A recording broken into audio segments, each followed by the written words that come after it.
Many people, Patrick, might label you as being an eccentric. Would you object to that? Not in the slightest. I'm sure it's perfectly true.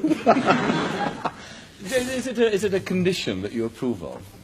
Yes, I think it probably is. It's awfully difficult to tell, you know. I mean, does one nut think another nut is a nut or not? It's an interesting psychological point. It's something there, for the psychiatrist to work out, and no one can be nuttier than they are. Psychiatrists? Oh, of course. Well, what's wrong with them?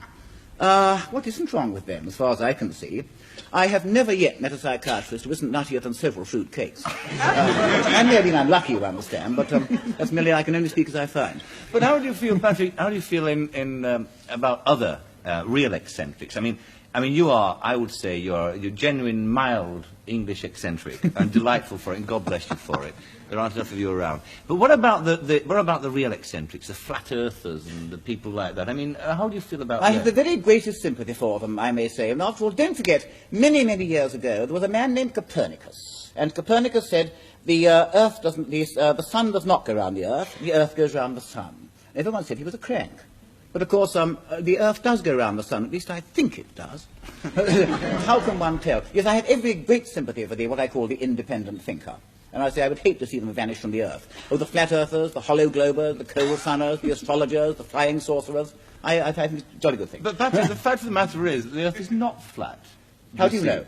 Can you prove to me that the earth is not flat? Go on, try. I challenge you. Prove to me that the earth is not flat. Well, I'll tell you what, mate, if it's flat, an awful lot of people have been wrong for an awful long time. No, you have to take on my challenge. Well, of course. Of course, you know it's not flat. Well, why not? But it's not. It's round. I've seen pictures of it. From where? From satellites. Refraction of light. Next question, please.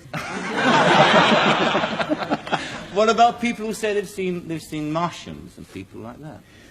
Interesting point there. Do you remember, long time ago, 1938, when there was a misleading broadcast of H.G. Wells' War of the Worlds over in America?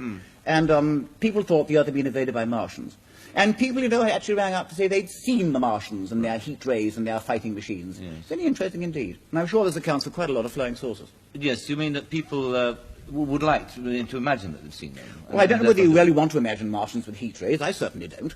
But they certainly thought they'd seen them. No, it's just true. Do you think that there's any likelihood, though, given that we accept ourselves as being an intelligent race, do you think that there's any likelihood of being an intelligent race other than us in the universe? In the universe, somewhere, at this very moment, there is a television studio, and there's somebody like you, and somebody not, I hope, too unlike me, and they are talking exactly as you and I are talking Probably here. asking the same question. Almost certainly asking the same questions.